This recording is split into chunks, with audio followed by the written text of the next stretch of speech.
दोस्तों, अब हम आपको एक ऐसे जनाजे के बारे में बताएंगे जो 3 महीने तक एक कमरे में बंद रहा और जब 3 महीने बाद कमरा खोला गया तो लाश की हालत कैसी थी, आइए आपको बताते हैं।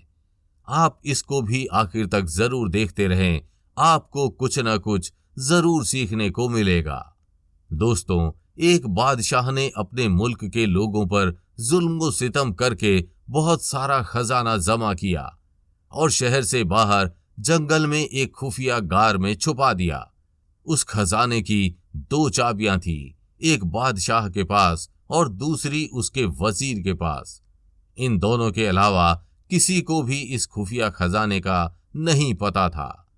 एक दिन बादशाह अकेला सैर करने के लिए निकला और अपने खजाने को देखने के लिए दरवाजा खोलकर उसमें दाखिल हो गया। खजाने के कमरों में सोने चांदी के ढेर लगे हुए थे, हीरे जवाहरात अलमारी में सजे हुए थे। बादशाह इनको देखकर बहुत खुश हुआ। उसी दौरान वजीर का उस इलाके से गुजर हुआ। उसने खजाने का दरवाजा खुला हुआ देखा तो हैरान रह गया। उसे ख्याल आया कि कल रात जब वो खजाना देखने आया था तो शायद वो दरवाजा बंद करना भूल गया था। इसके बाद वजीर ने जल्दी से दरवाजा बंद करके बाहर से ताला लगा दिया। उधर बादशाह ने जब अपने खजाने को देख लिया तो वापस दरवाजे पर आया, लेकिन ये क्या, दरवाजा तो बाहर से बंद था। उसने दरवाजे को जोर जोर से पीटा और चीखना शुरू कर दिया, लेकिन अफसोस उसकी आवाज सुनने वाला वहां कोई नहीं था।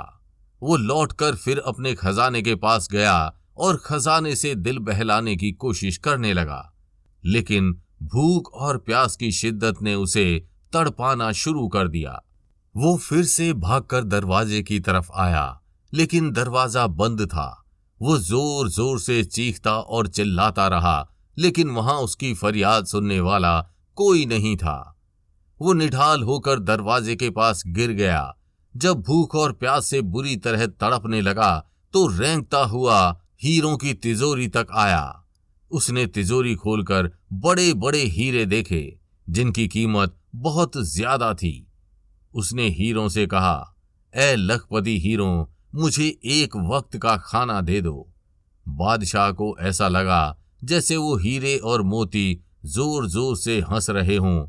उसने हीरों को दीवार पर दे मारा और फिर रेंगते हुए मोतियों के पास गया और उनसे भीख मांगने लगा कि ए मेरे मनपसंद मोतियों, मैंने सारी जिंदगी तुम्हारी निगरानी की है, तुम्हें सजाकर इस गार में बड़े सलीके से रखा है। मैं तुम्हारे पास आकर तुम्हें देखकर खुश होता था। मैंने सारी दुनिया से छुपाकर तुम्हें रखा था। तुम मुझे बहुत अजीज हो।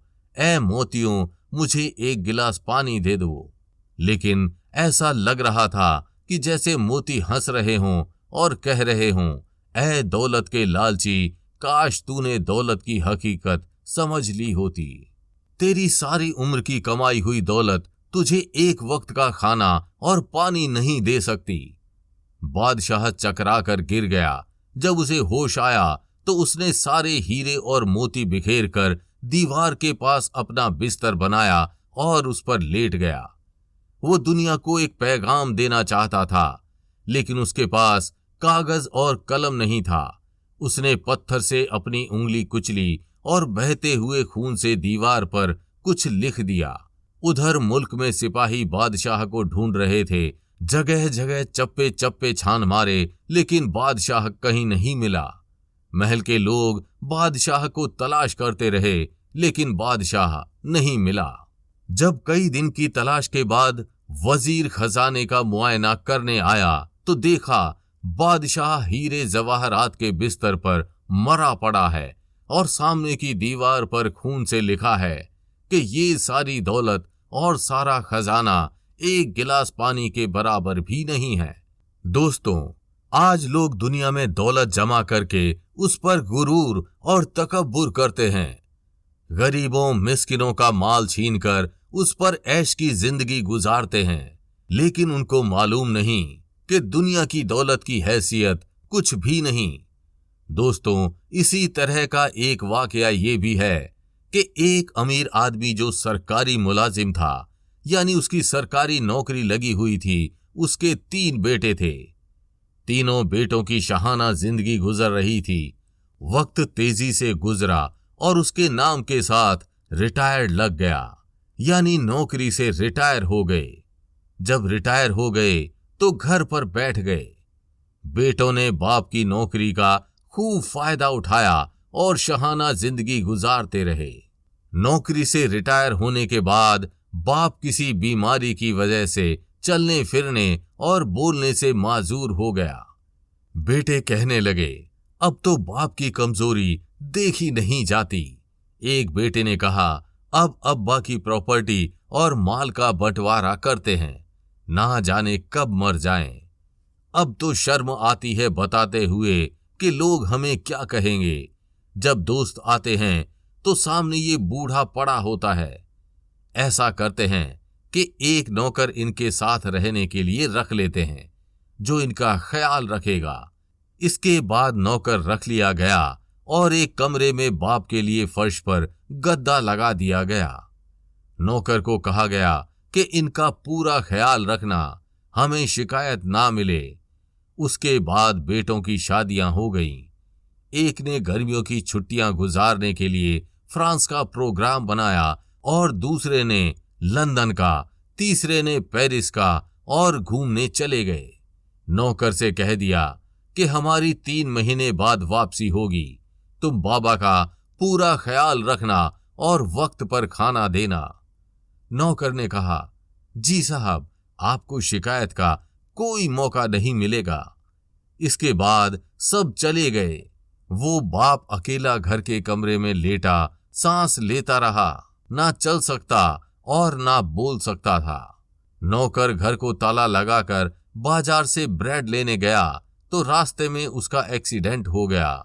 लोगों ने उसे हॉस्पिटल पहुंचाया, लेकिन उसकी वहीं मौत हो गई। बेटों ने नौकर को सिर्फ बाप के कमरे की चाबी दी थी, बाकी सारे घर के ताले लगाकर चाबियां अपने साथ ले गए थे। नौकर बाप के कमरे को ताला लगाकर चाबी साथ लेकर गया था कि अभी वापस आ जाऊंगा। अब बूढ़ा बाप कमरे में लॉक हो चुका था। वो चल नहीं सकता था और ना किसी को आवाज दे सकता था। लिहाजा 3 महीने बाद बेटे जब वापस आए और ताला तोड़कर कमरा खोला तो लाश की हालत कैसी होगी, इसका अंदाजा आप खुद लगा सकते हैं। दोस्तों, ये दोनों वाकये इबरत का मुकाम है और इसमें हमारे लिए बहुत सबक है। हमें उम्मीद है आपने इस वीडियो से बहुत कुछ सीखा होगा। इस वीडियो को लाइक जरूर करें। मिलेंगे अगली वीडियो में। अस्सलाम वालेकुम।